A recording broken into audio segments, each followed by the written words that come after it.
말씀을 가지고 우리가 함께 은혜를 나누도록 하겠습니다.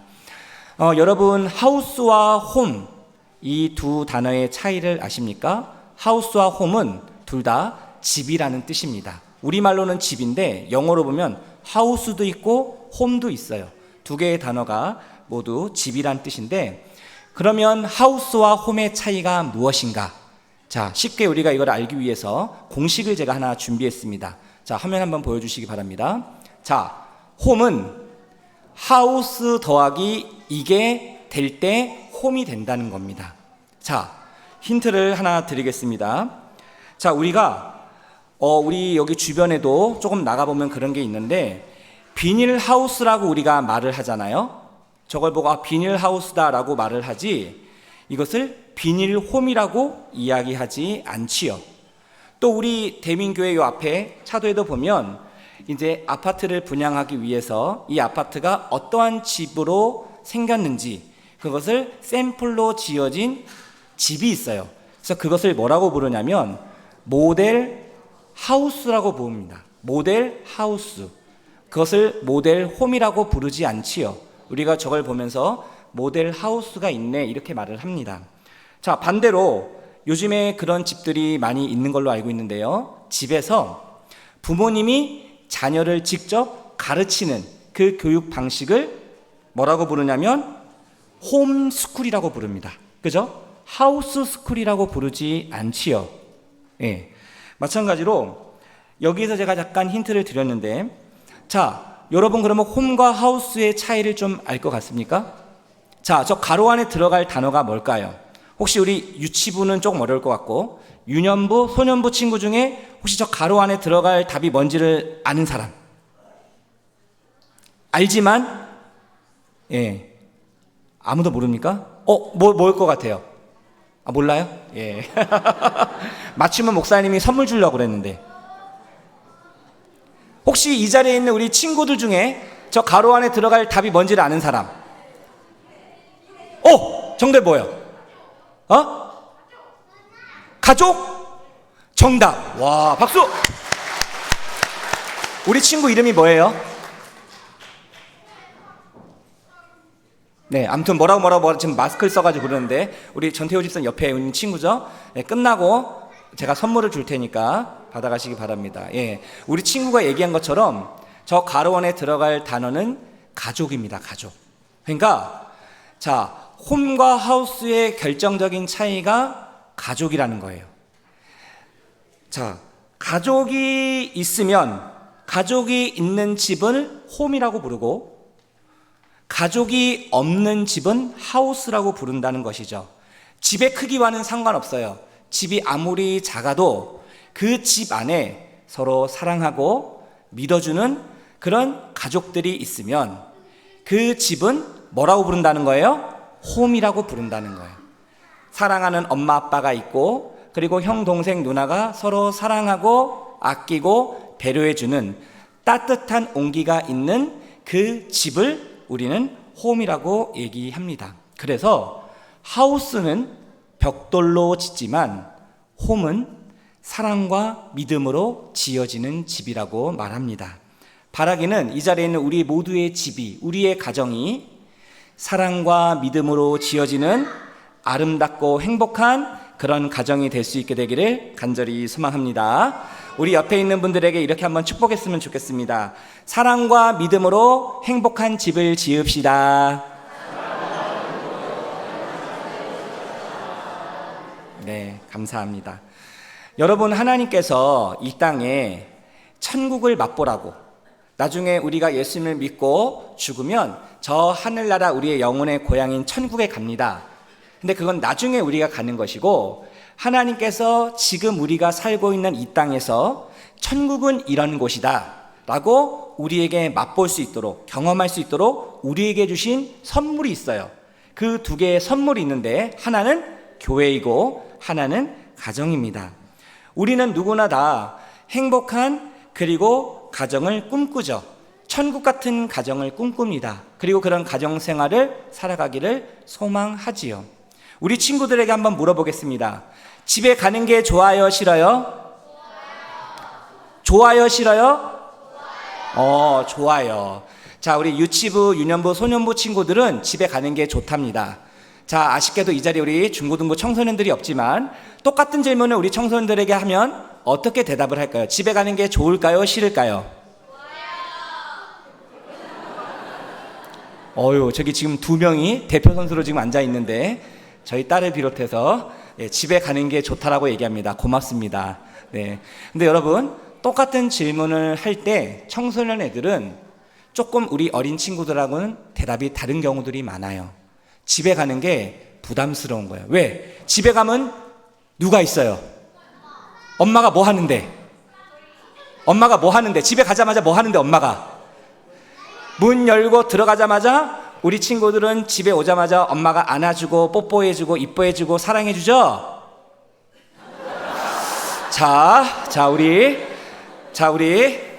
우리 제가 이렇게 봤는데 우리 유년부, 소년부 많은 친구들이 고개를 돌래 이랬습니다. 자, 우리 부모님도 오늘 회개하시고 예배 끝나고 가면 꼭 우리 자녀들을 안아주시고 사랑해주시고 뽀뽀해주시고 이뻐해주시고 말로만 하면 안 됩니다. 지갑에 돈이 지갑이 열려야 돼요. 마음만 열리고 입만 열리면 안 됩니다. 지갑의 문이 열려서 오늘 가서 어린이 주일이잖아요. 우리 사랑하는 자녀들이 좋아하는 치킨, 피자! 별로 감동이 없네. 치킨, 피자 하니까 박수치네요. 아이들이 좋아하는 음식을 함께 먹으면서 평소에 나누지 못했던 그런 교제들을 나눠보시면 좋겠습니다. 왜 우리 청소년들이 나이를 먹으면 먹을수록 정말 그렇게 부모님 말에도 순종 잘하고 너무나도 이쁘고 착했던 우리의 자녀들이 왜 사춘기만 접어들면 왜 외계인이 되는가? 내가 알던 그런 자녀의 모습이 아니라 다른 모습으로 변화되게 되는가? 그게 자연스러운 성장의 과정이라는 것이죠. 청소년 자녀들이 사춘기에 들어가면서 왜라는 질문을 던집니다. 어린 자녀들은 부모님이 하라고 그러면 그냥 해요. 그냥 따릅니다. 근데 청소년 자들은 이제 생각하는 이 사고가 발달을 하니까 이제 물음표를 던지는 겁니다. 왜요?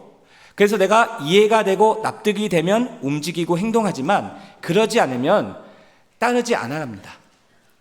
여러분, 이것이 신앙의 모습에도 그렇다라는 거예요. 우리 아이들이 학교에 가면 무엇을 배웁니까? 진화론을 배웁니다. 교회에서 배우던 거는 다른 내용을 배워요. 그러니까 이 아이들이 헷갈리기 시작하는 겁니다.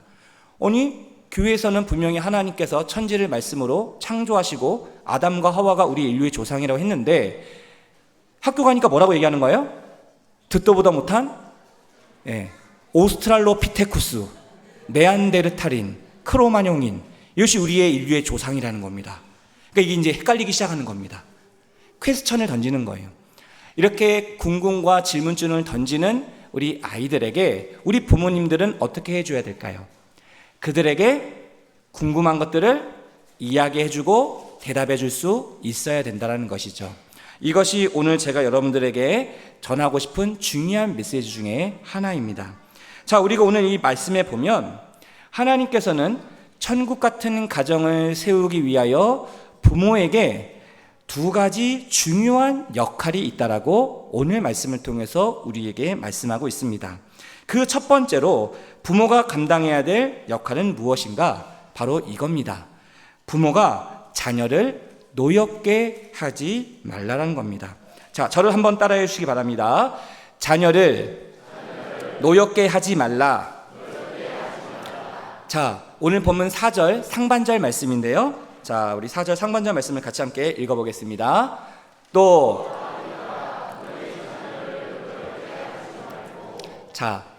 아비들아.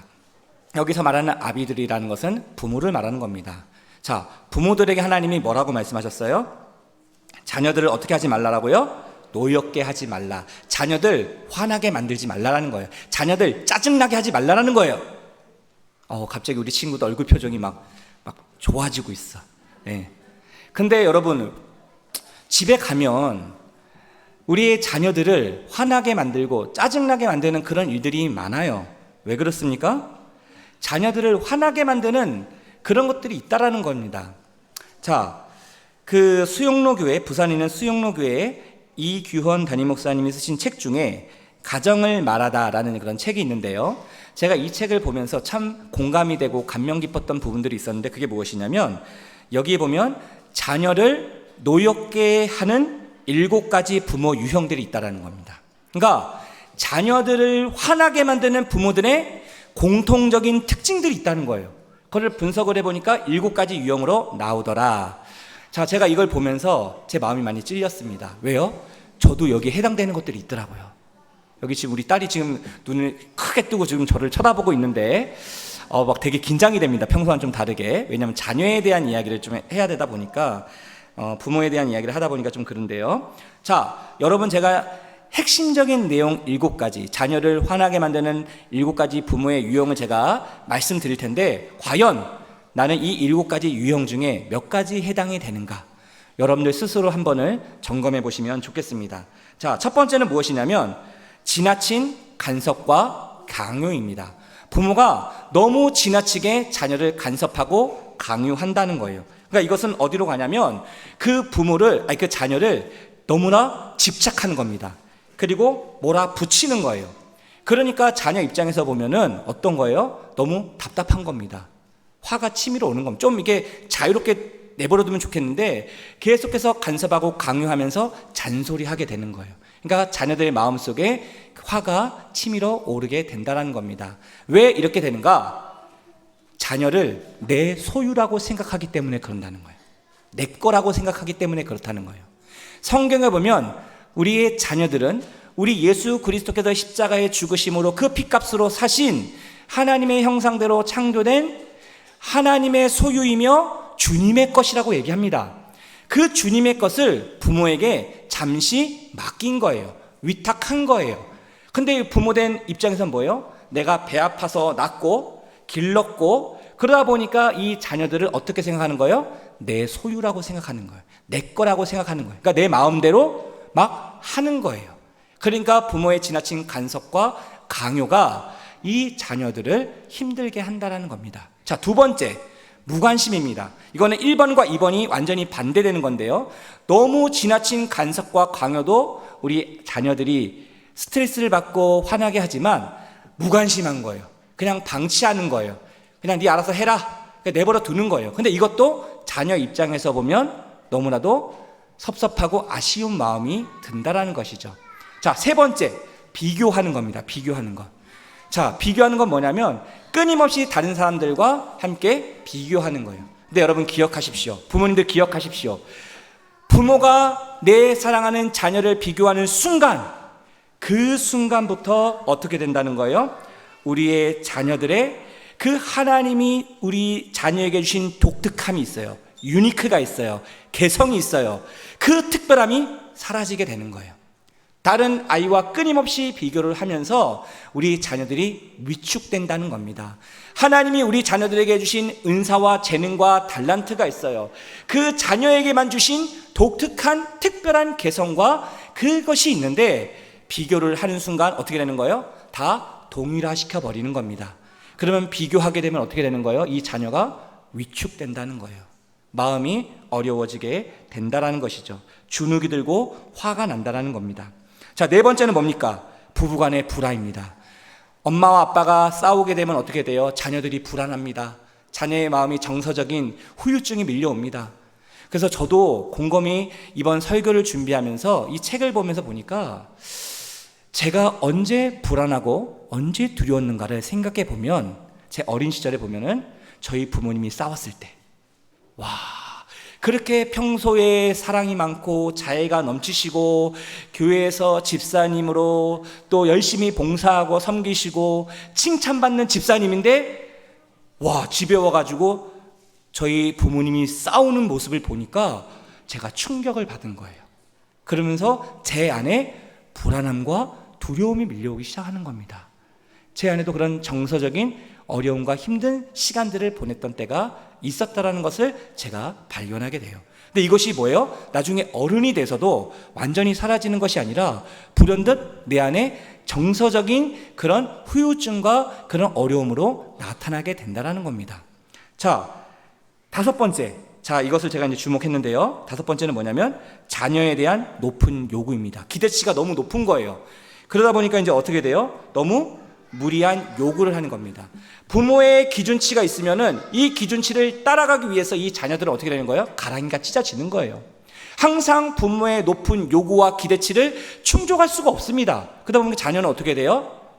그런 실패의 경험으로 인해서 내 안에 좌절감과 그리고 죄책감과 수치심이 밀려오는 겁니다. 나는 이거밖에 안 되는구나. 나는 여기까지밖에 안 되는구나.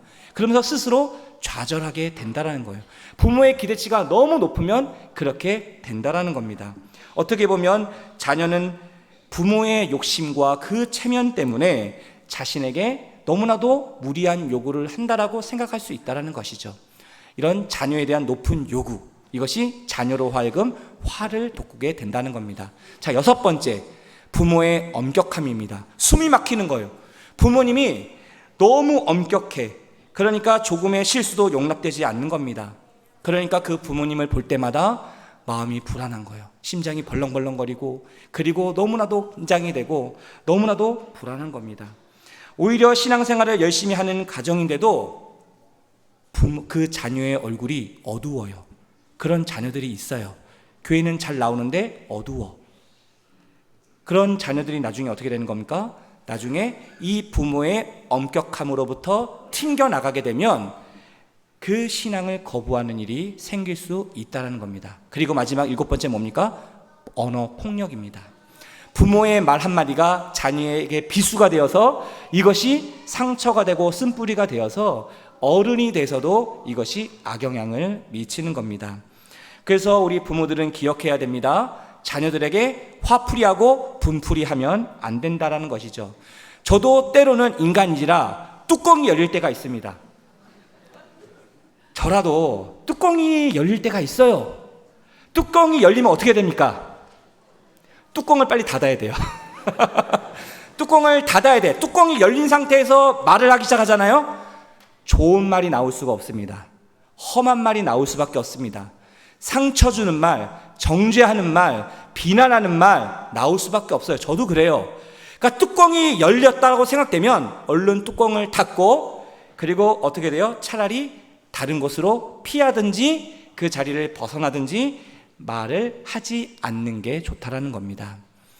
여러분 그런 경험이 있을 겁니다. 저도 그런 경험이 있어요. 우리 여기 딸도 있지만 너무나도 화가 나면 나도 모르게 순간 욱해서 나오는 게 있습니다. 그래서 우리의 힘으로는, 나의 능력으로는 내 감정을, 내 분노를 조절할 수가 없다라는 거예요. 그러니까 우리에게 필요한 건 뭐예요? 그 주님께서 그 십자가상에서 나를 용서하셨던 것처럼 용서받을 수 없는 죄인이었던 그런 죄인 중에 괴수였던 나와 같은 자를 주님의 한량없는 무조건적인 사랑으로 그 용서로 우리를 품어주셨던 그 주님의 은혜가 아니고서는 그 자녀를 품을 수 없다라는 겁니다. 그래서 우리에게 주님이 주시는 그 말씀이 뭐예요? 첫 번째 그 말씀이 뭐예요? 자녀를 노하게 하지 말라라는 거예요. 자녀를 노하게 하지 않으려면 우리의 감정을 먼저 다스릴 수 있어야 된다라는 것이죠. 근데 그 우리의 감정은 내 힘으로는 다스릴 수 없으니 그 하나님의 전적인 은혜가 우리에게 필요하다라는 겁니다. 사랑하는 성도 여러분, 지금 7가지 자녀를 노엽게 하는 그 부모의 유형, 특징을 보셨는데 여러분들 몇 가지 해당되시는 것 같습니까? 저는 이 중에 몇 가지가 있는데 5번째 유형입니다. 제가 얼마나 회개를 했는지 모릅니다. 자녀에 대한 높은 요구예요. 여러분 제가 누구죠? 제가 목사이지 않습니까? 목사이다 보니까 나도 모르게 목사의 자녀들은 당연히 이렇게 살아야 된다라고 생각했던 것들이 있었던 것 같아요. 목사의 자녀니까 주일날 예배 빠지면 안 돼, 예배 시간에 떠들면 안 돼, 장난치면 안 돼, 그리고 말씀을 읽어야 돼, 기도를 해야 돼, 그리고 예수님이 기뻐하시는 그런 삶을 살아야 돼. 끊임없이 만날 때마다 제가 그렇게 이야기를 했던 것 같습니다. 왜냐하면 저는 이것이 당연하다고 생각했던 것. 근데 지금 곰곰이 생각해 보니까 목사의 자녀로 산다는 것이 얼마나 무겁고 얼마나 답답하고 힘이 들었을까. 그리고 제가 서울에 있다가 이곳 대민교회로 왔는데 그때 저희 자녀들의 중3 초등학교 6학년 한참 사춘기로 예민할 때 아닙니까? 그런 한참 예민한 그 시기에 서울을 떠나 낯선 이곳으로 와서 이곳에서 적응하고 또 이곳에서 생활해 나간다는 것이 얼마나 힘이 들었을까. 제가 어제 밤늦게까지 설교 준비를 마치고 집에 들어갔는데 우리 아이들 방에 갔습니다. 방에 가서 고나하게 자는 모습을 보니까 너무 미안하기도 하고 너무 고맙기도 하고 갑자기 마음이 먹먹해지면서 눈물이 핑 도는 겁니다. 그래서 이렇게 머리를 착 쓰다듬어 줬는데, 이렇게 잘 때는 천사 같은 아이들이 잠만 깨면 돌변하는 겁니다. 돌변합니다. 근데 그것을 인정해 줘야 되는 거예요. 자연스러운 현상으로 우리가 받아들이고 그리고 기다려줘야 되는 것입니다. 같이 소리 지른다고 나도 소리를 지르면 어떻게 됩니까? 그 가정은 지옥이 되는 겁니다. 그러니까 부모된 우리가 먼저 그 하나님이 주신 그 은혜와 그 사랑으로 우리의 자녀들을 품어줄 수 있어야 된다는 것이죠. 사랑하는 성도 여러분, 우리에게 있어서 자녀는 어떤 존재입니까? 시편 127편 3절 말씀, 자, 우리 화면에 보시며 같이 함께 읽어보겠습니다. 보라, 자식들은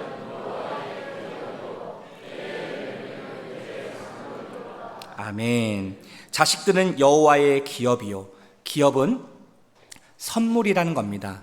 보상이라는 겁니다. 하나님이 우리에게 주신 축복이라는 것이죠. 근데 여기서 127편 3절에 보면 어떻게 시작합니까? 보라, 보라는 겁니다.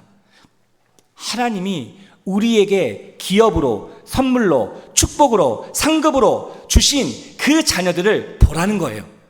근데 육신의 눈으로 바라보지 말고 믿음의 눈으로 바라보라는 겁니다. 믿음의 눈으로 우리의 사랑하는 자녀들을 보잖아요. 아무리 나이가 어려도, 아무리 연소해도, 아무리 작고 연약해도 우리 안에 계신 예수님을 바라볼 수 있어야 된다는 겁니다. 예수님의 그 형상을 닮은 너무나도 보배롭고 존귀한 우리의 자녀들을 믿음의 눈으로 바라보며 나아갈 때 그 자녀들이 우리의 짐이 아니라 우리에게 참된 선물이고 축복임을 우리가 깨닫게 된다는 것이죠. 우리 옆에 있는 자녀들 한번 바라보시기 바랍니다. 이 자리에 자녀가 없으면 내 자녀를 한번 머리로 상상해 보십시오. 그러면서 이렇게 한번 고백했으면 좋겠습니다.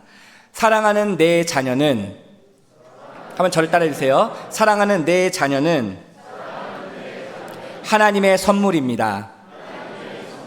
내게 주신 축복입니다. 여러분 그렇게 믿으십니까? 이렇게 어린 자녀들은 그렇게 너무 사랑스러워. 근데 점점 크면 클수록 어떻게 됩니까? 자녀가 아니라, 선물이 아니라, 축복이 아니라 이런 왼수가 없는 거예요. 그렇게 생각하시는 분들이 있다면 오늘 이 시간 다시 한번 주님께 우리에게 주신 그 자녀에 대한 모습을 회복하며 나아갈 수 있게 되기를 간절히 소망합니다.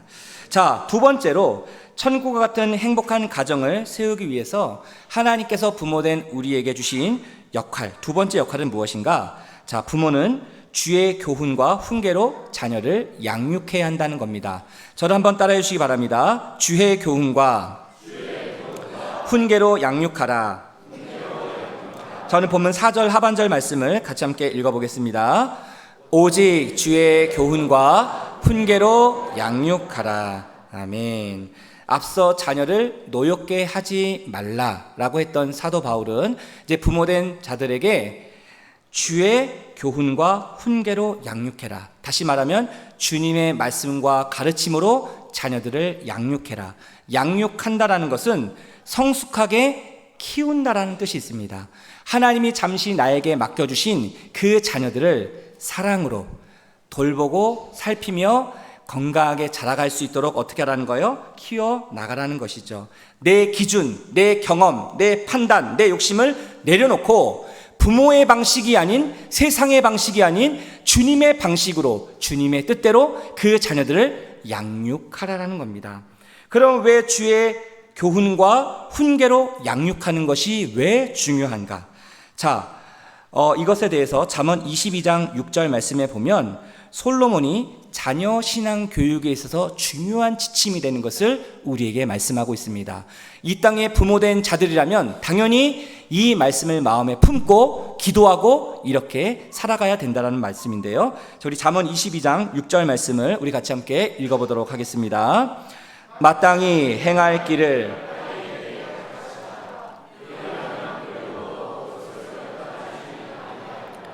아멘. 부모로서 마땅히 자녀를 가르쳐야 될 것이 있다라는 거예요. 마땅히 행할 길을 아이에게 가르쳐라. 이것이 왜 중요한 거예요? 주의 교훈과 훈계로 양육하는 것이 왜 중요한 거예요? 주님의 말씀으로 자녀들을 양육하는 것이 왜 중요한 거예요? 그 하나님의 말씀이 우리의 자녀들에게 새겨지면 그 자녀들이 늙어서도 그것을 떠나지 않는다라는 겁니다. 우리는 자녀들과 이별하는 연습을 해야 됩니다. 결국 우리의 자녀들, 부모의 곁을 떠나 세상의 믿음에 홀로 서기를 할 때가 옵니다. 지금은 부모의 울타리 안에서, 교회의 울타리 안에서 오늘도 이렇게 유치부, 유년부, 소년부 우리 자녀들이 이곳에 함께하고 있지만 이 아이들이 평생 부모 곁에 있는 것이 아니죠. 부모 곁을 떠나 저 세상을 향하여 홀로 서기를 하게 됩니다. 그러면 그때 그 자녀들을 누가 지켜줍니까? 무엇이 그 자녀들을 붙들어줍니까?